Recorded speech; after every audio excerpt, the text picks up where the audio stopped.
The ocean does not make mistakes. I need to say that first because everything that follows depends on whether you believe instruments can lie. I spent 11 years working overnight shifts at the Craig Point Coastal Observatory on the Oregon coast, monitoring a network of 16 offshore buoys that measured wave height, water temperature, salinity, barometric pressure, and current velocity. My job was to watch data streams between 10 at night and 6 in the morning, flag anomalies for the day team, and file maintenance requests when sensors drifted outside calibration. It was not glamorous. It was not exciting.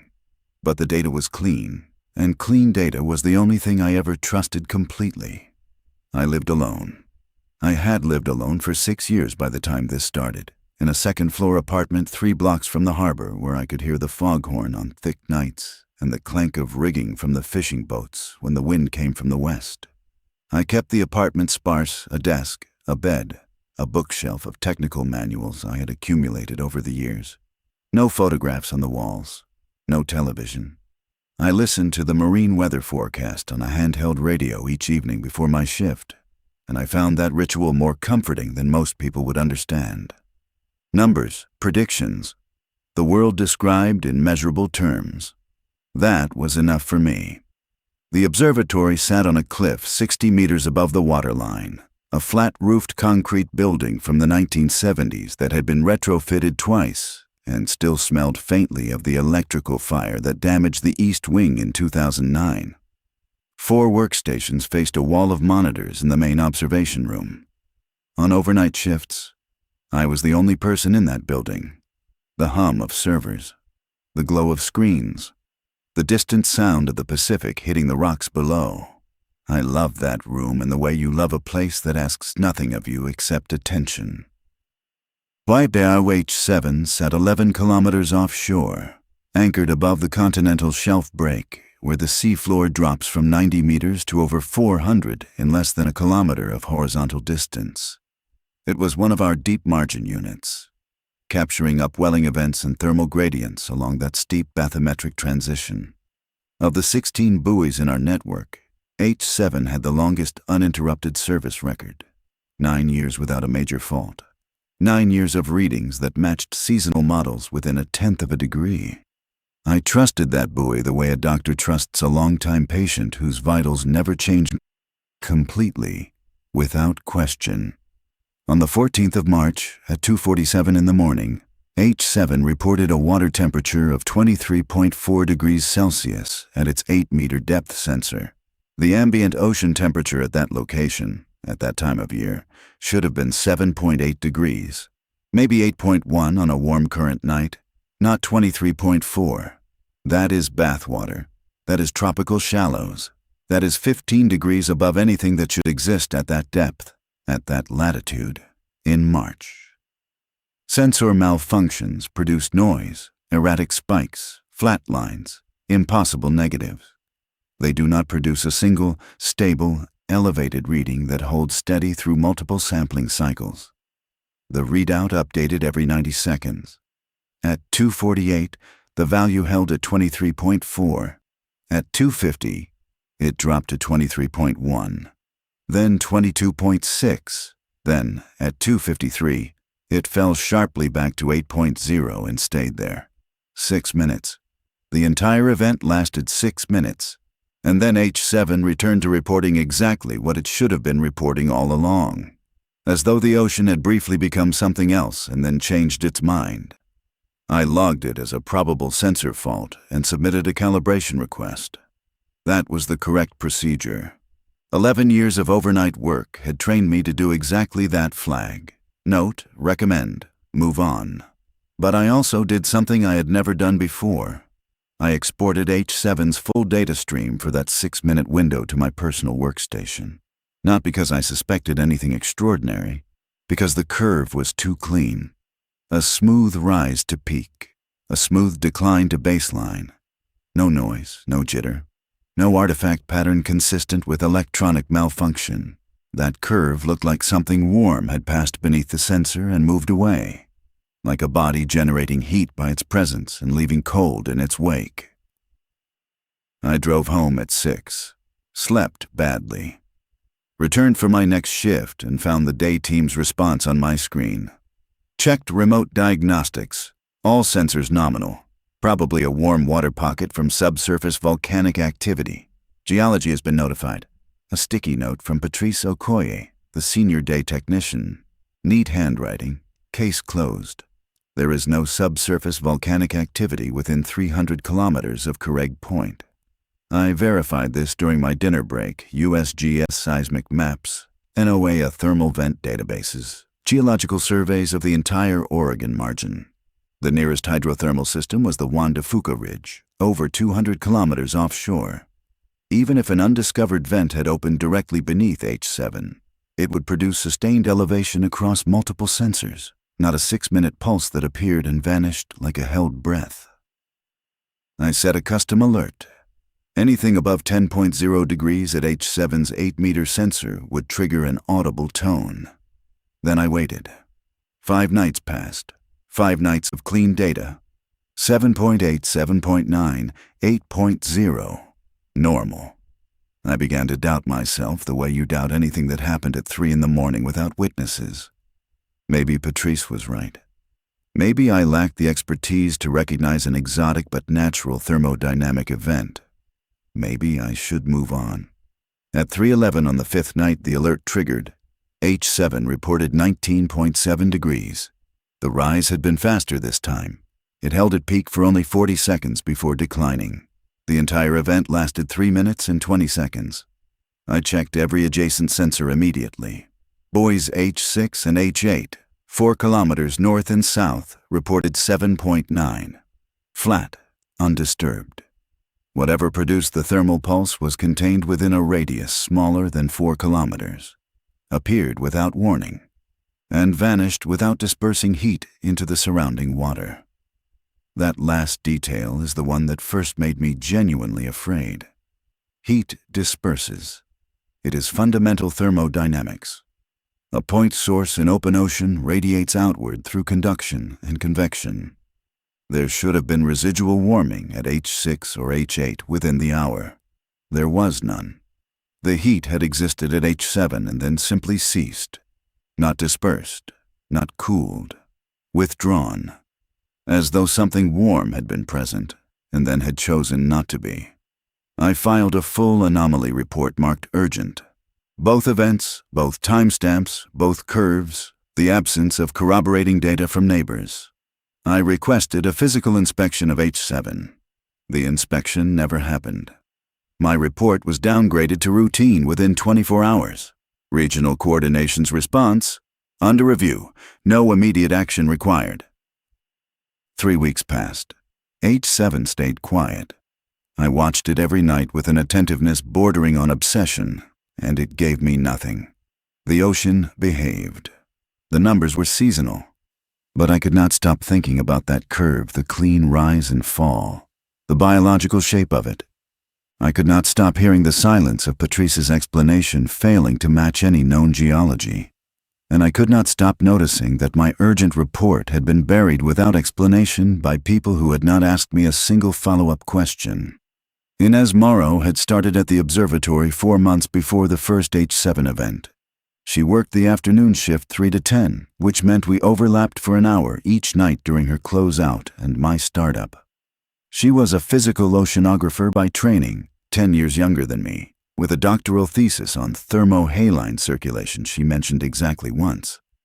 There was a quiet precision about her that I recognized as the same compulsion that kept me awake at night staring at data streams. She measured before speaking. She trusted numbers over narratives. She kept a small succulent on her workstation that she watered with a pipette every Tuesday, and she drank black coffee from a steel thermos she brought from home. I showed her my data on a Thursday evening, 9 days after the second event. I did not preface it with theories. I pulled up the 2 thermal curves side by side and said, "Tell me what you see." She leaned in, expanded the time axis. Then she did something I had not thought to do. She overlaid the salinity readings from the same depth sensor. She studied the composite graph for 2 full minutes without speaking.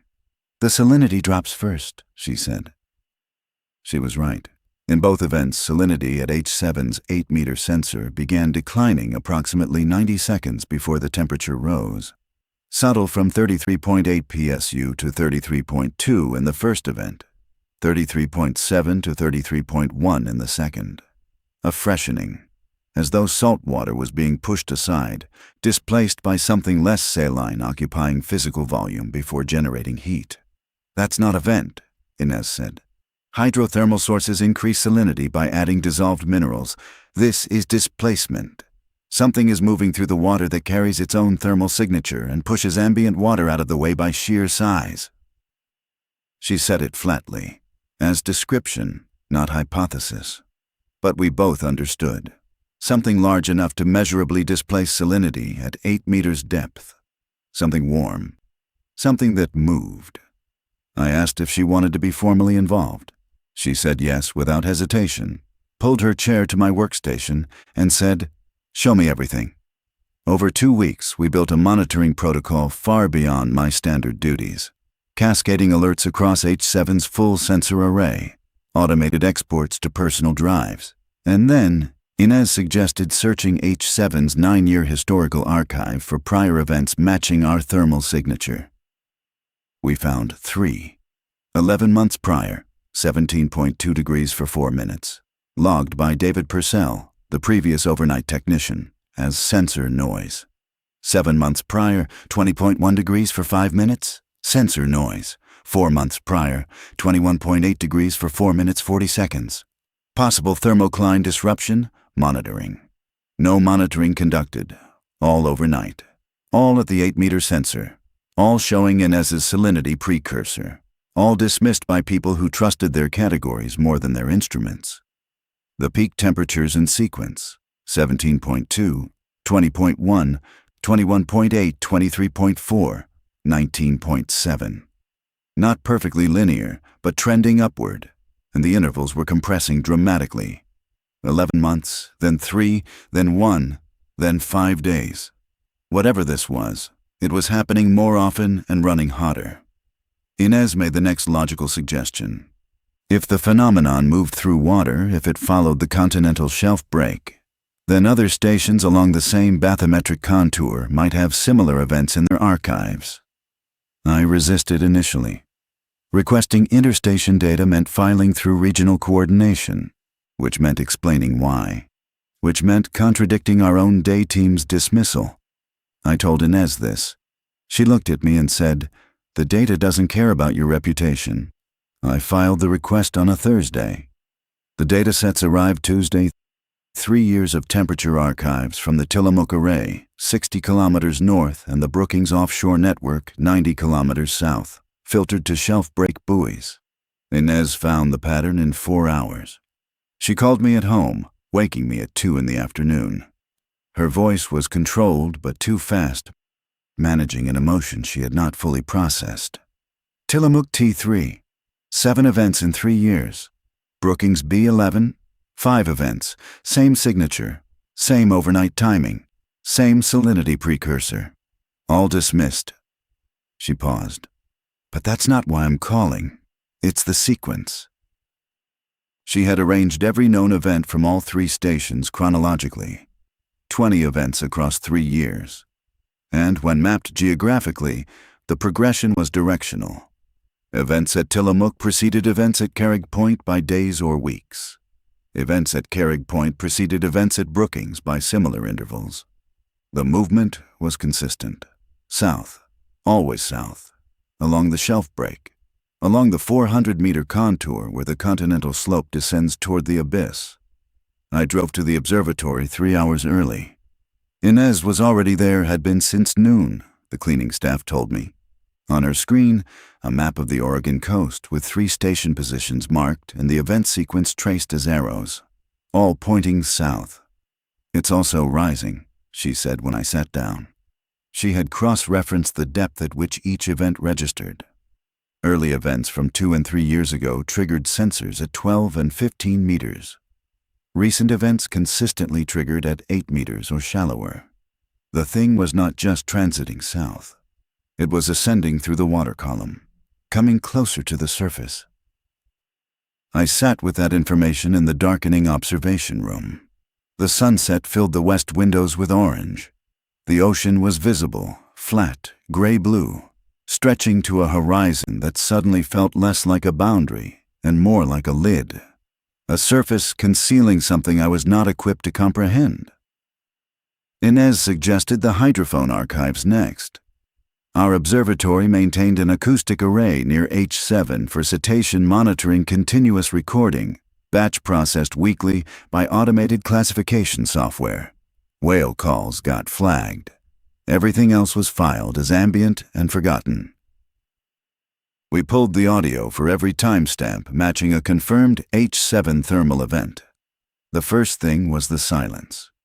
In the minutes preceding each spike, ambient sound levels dropped approximately 6 decibels. The constant crackling of snapping shrimp faded. Distant ship engines seemed to pull away. The living ocean was going quiet the way a forest goes quiet when a predator enters. Marine life was sensing something our instruments barely registered and responding with stillness. Then, during the events themselves, the hydrophone captured a sound. It was centered at approximately 14 hertz below normal human hearing. On the spectrogram, it appeared as rhythmic energy pulses, 4 seconds of activation, 6 to 8 seconds of silence, repeating throughout each event's duration. When Inez frequencies shifted the recording up 2 octaves to make it audible, the character was unmistakable, organic, variable, each pulse slightly different in duration and intensity. The sound of something vast drawing water through itself and releasing it, not a whale I have listened to thousands of hours of cetacean recordings. This was slower, deeper, more deliberate, and it had a quality I cannot scientifically justify but will describe honestly. It sounded patient, but the recording from my second event, the 19.7-degree spike, contained something else. Overlaid on the deep pulsing, visible only with a narrow bandpass filter, was a secondary sound at approximately 200 hertz. Short, percussive strikes in a repeating pattern. 3 strikes, a pause. 3 strikes, a pause. Repeating. I heard it and felt something move in my chest that was not the infrasound. 3 and 3 is not random. 3 and 3 is not geological or biological noise from any cataloged species. 3 and 3 is structure. It is pattern produced by something capable of choosing to produce it. Inez removed her headphones and set them on the desk. She sat very still, hands flat on the surface as though steadying herself.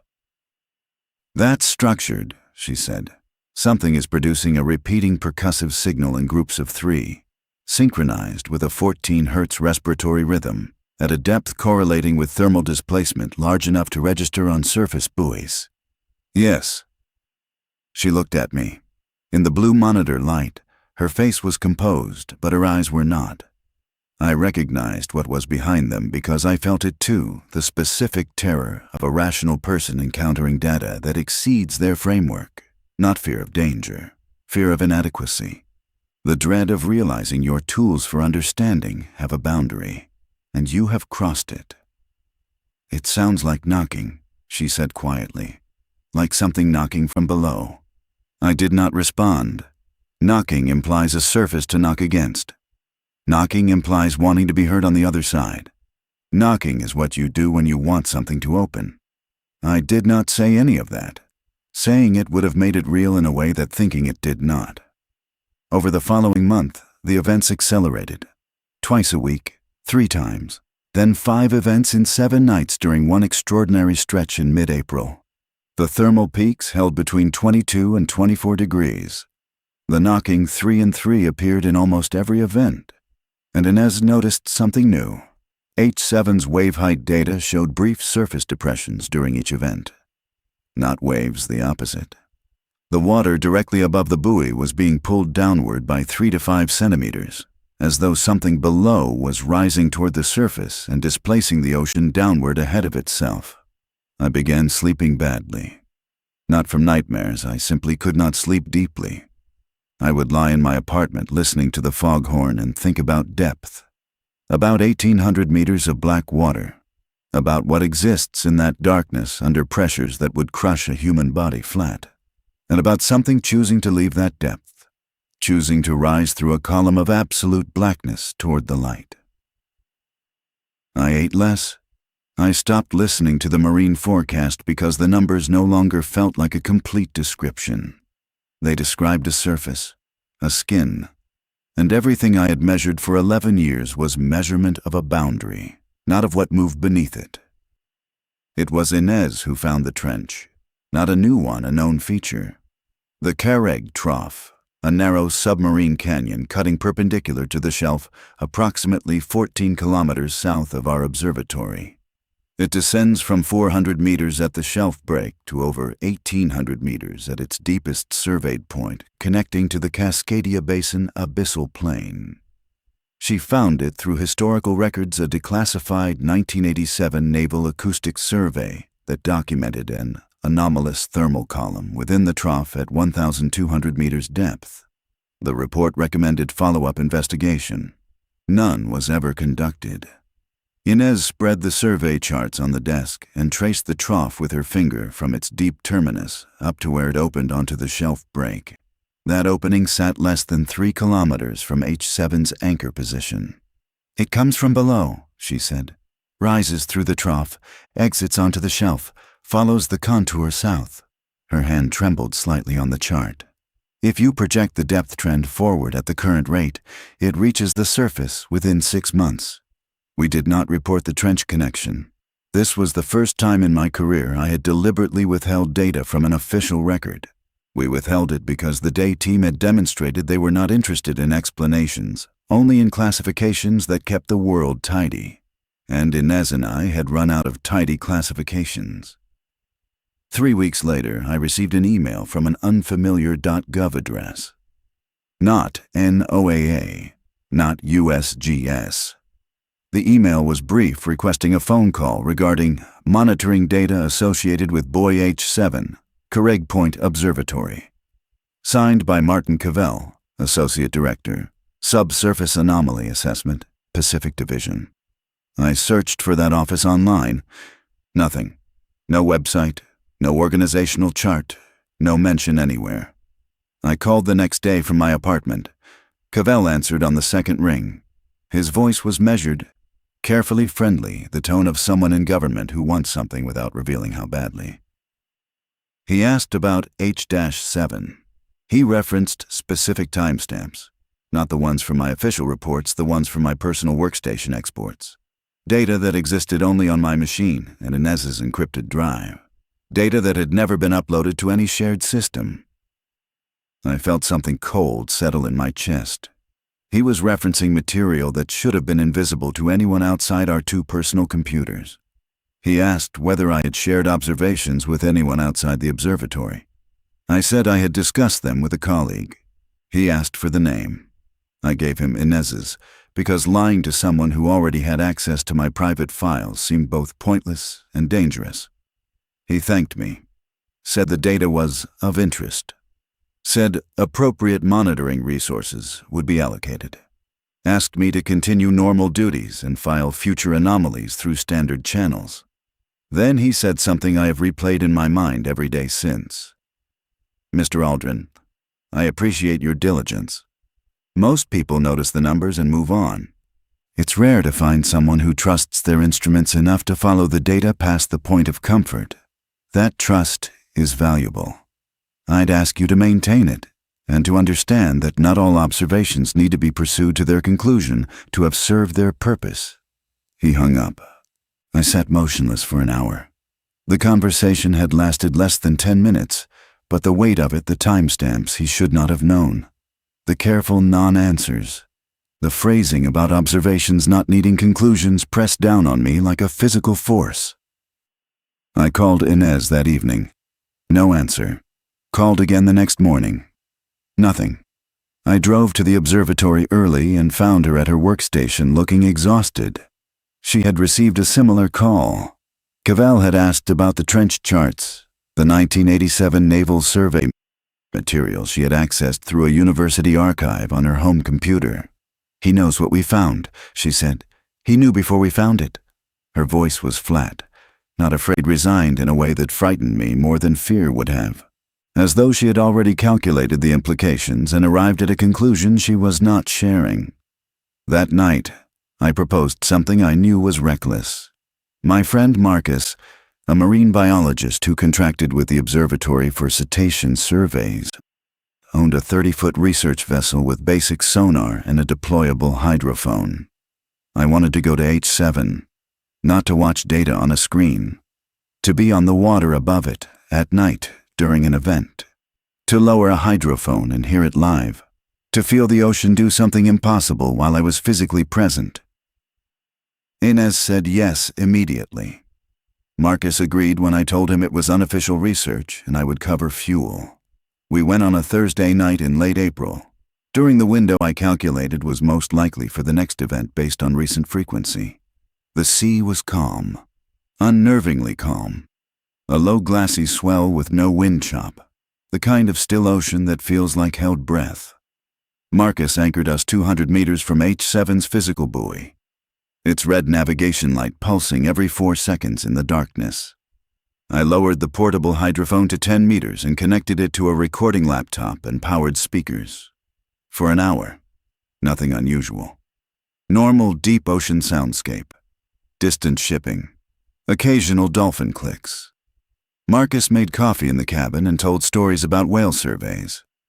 Inez sat on deck with a tablet showing H-7's live feed, watching the temperature hold at 7.9.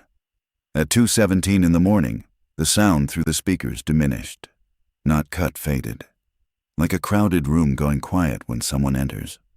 The snapping shrimp stopped. The engine noise pulled away. Even the water against our hull seemed to soften. Inez held up the tablet, salinity dropping. I stared at the hydrophone cable disappearing into black water, 400 meters below us to the shelf break, 1,800 if you followed the trough. The sound came. Not through the speakers first. I felt it pressure in my chest, vibration in the deck plates, a deep pulse below hearing that made my jaw ache. Then the speakers translated it. Low, immense. The 4-second rhythm I knew from recordings, but live, with our boat sitting on top of it. The sound was not analytical. It was not a spectrogram line. It was breathing. Something beneath us was breathing, and the entire water column was resonating with it. Marcus came out of the cabin gripping the rail. His coffee was forgotten. He did not speak. His face, in the red glow of H-7's navigation light, was the face of a man who understood immediately, without negotiation, that he was in the presence of something beyond comprehension. The knocking started. 3 strikes, pause. 3 strikes, clear and percussive through the speakers. But now, on the water, I could determine something impossible from recordings alone. The sound was directional. It came from directly below us, not from H-7's position 200 meters east. From beneath our hull, as though whatever was making the sound had moved to us, had oriented on us specifically. Inez's tablet, 23.8 degrees at 8 meters, the highest reading ever recorded. Then the ocean changed. The water around us in a circle, perhaps 50 meters across, developed a concavity. Not a wave, not a whirlpool. A depression, a shallow bowl in the sea's surface, as though something enormously large was rising from below, displacing water downward ahead of itself. Our boat tilted not dangerously, but unmistakably. We were sitting on the rim of something pushing up from the deep. Marcus started the engine. He did not ask permission. He did not discuss. He pulled anchor and turned the boat toward shore. I let the hydrophone trail for another 30 seconds before hauling it in. And in those 30 seconds, the speakers played something I have told no one except Inez. The knocking changed. No longer 3 and 3, faster, irregular, urgent. And beneath it, threaded through the deep pulsing, a sound at approximately 400 hertz, a sound that, when I played it back in my apartment the next day, was unmistakably close to a human voice shaping a vowel. Not a word, not speech, but the mechanical quality of a vocal track producing a sustained tone, as though something had heard a human voice once, somewhere in the dark, and was attempting to reproduce the physics of it without understanding what language was. We reached harbor by 3:45. No one spoke during the transit. Marcus docked, shook my hand, and said, "Don't contact me about this again." Not anger, clarity, a boundary in his understanding of the world that he was choosing not to cross. I envied that choice even as I recognized I could no longer make it myself. Inez and I sat in my car in the harbor parking lot until dawn. She said, very quietly, that the surface depression was consistent with an object approximately 80 to 100 meters in diameter, rising from depth to within 50 meters of where we had been floating. She had calculated it from the concavity angle and affected radius. 80 to 100 meters wide, rising to within 50 meters of our hull. I asked what she wanted to do. She said she didn't know. That was the first time Inez had ever said that to me, and the honesty of it frightened me more than anything I had heard that night. She was the most certain person I had ever met. Certainty was how she moved through the world, and now she was sitting in a dark parking lot with her hands in her lap, telling me she did not know, and the absence of her certainty felt like a structural failure, like a load-bearing wall giving way inside the architecture of our shared understanding. The following week, Buoy H-7 was replaced. No request from our observatory. A maintenance vessel arrived. Removed the existing unit, installed a new one. The new buoy's data stream appeared on my workstation that evening. Temperature 7.9. Normal, but I checked the technical documentation. The new unit's temperature sensor had a maximum reporting threshold of 15.0 degrees Celsius. Anything above would be internally capped and never transmitted to our monitoring system. The new buoy was physically incapable of reporting the temperatures we had been observing. It had been designed not to see them. I filed a formal inquiry. Regional Coordination's response: updated calibration standards for deep margin equipment. No further comment necessary. That same week, the hydrophone array's sampling rate was halved. Remotely, without notification. The new rate was sufficient for whale classification but too low to resolve 14 Hz pulsing or 200 Hz percussive patterns with any clarity.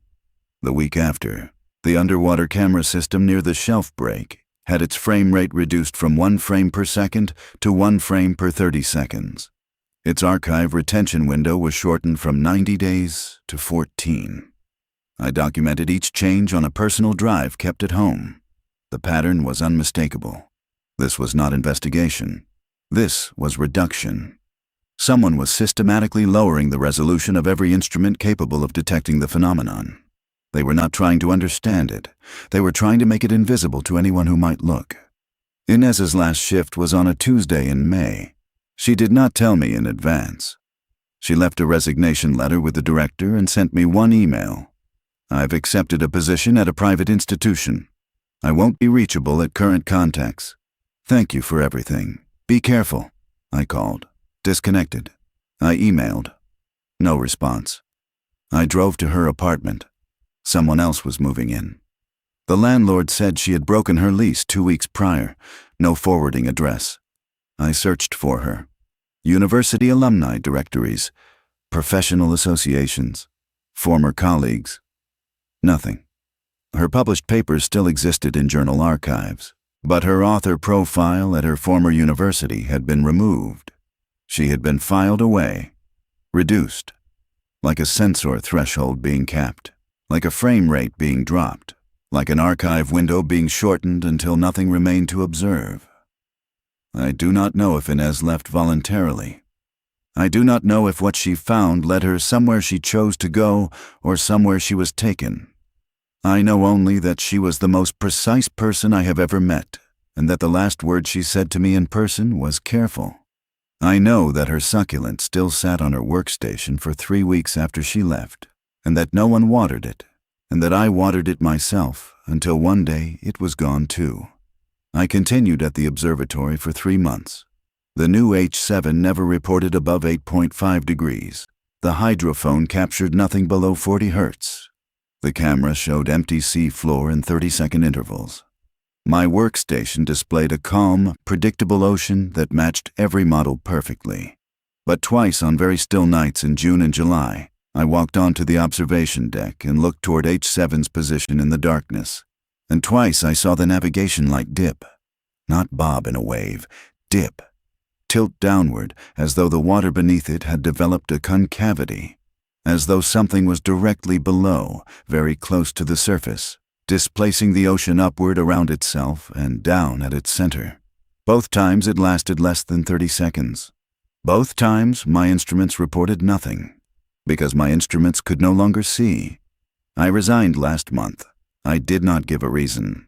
The data I collected: original H-7 readings, hydrophone recordings, cross-station analysis, trench charts, thermal curves exists on a drive in my possession. It is the only copy I know of that belongs to someone willing to describe what it means. I do not know what lives in the Craig Trough. I do not know what rises from 1,800 meters to 50 on a schedule growing shorter every month. I do not know what produces structured sound at 14 hertz and knocks in groups of 3 when a boat of people sits above it. I do not know what the federal government knows, how long they have known, or why their response is to blind the world rather than understand what it is seeing. But I know what instruments do. They measure. They do not hallucinate. They do not produce smooth thermal curves from electrical noise. They do not record salinity drops that precede temperature spikes by exactly 90 seconds unless something real causes both phenomena in sequence. They do not capture rhythmic pulsing from empty water. I trusted my instruments for 11 years. They were never wrong. Inez calculated surface arrival within 6 months. That was 5 months ago. The new buoys cannot see it. The hydrophones cannot hear it. The cameras cannot catch it. Every tool we had has been quietly blinded, one threshold at a time, one specification change at a time, by people whose office does not appear on any organizational chart and whose authority no one in my chain of command questioned. But the ocean still knows. The fish still go quiet. The water still depresses in a 50-meter circle on calm nights. Something still breathes at 14 hertz in the deep. And somewhere beneath the shelf break, it still knocks. 3 and 3, 3 and 3, 3 and 3. I do not know who it is knocking for. I do not know if it is a request or a warning or something we have no word for because we have never encountered the concept. I know only that the instruments were right. They were always right. And now every instrument has been silenced and the thing they measured has not stopped. If you work at a coastal monitoring station, anywhere along the Pacific margin, and you see a temperature reading that should not exist, do not dismiss it. Do not let anyone tell you it is sensor noise or volcanic artifact or thermocline inversion. Pull the salinity data. Check the timing. Listen to your hydrophones. And if the ocean goes quiet around you, if the shrimp stop clicking and the whales stop calling and the water goes still in a way that feels like held breath, pay attention. Trust your instruments. They are not lying. Something is rising. It has been rising for years, and the only people who know have either been silenced or have chosen to look away. I am choosing not to look away. This is my record. This is what I saw, what I heard, what I measured. I am writing it down because instruments can be blinded, but testimony cannot be unspoken. Because Inez deserved someone to say what she found. Because the ocean does not make mistakes. And because last night, for the first time, I heard it without instruments. Standing on the harbor wall at 3 in the morning, 200 meters from my apartment, looking out at the dark Pacific. A vibration in the stone beneath my feet. A pressure in my chest. And far out on the black water, barely visible against the stars, the navigation light of a buoy dipping once slowly, deliberately, and then going still. 3 and 3. 3 and 3. It is closer now.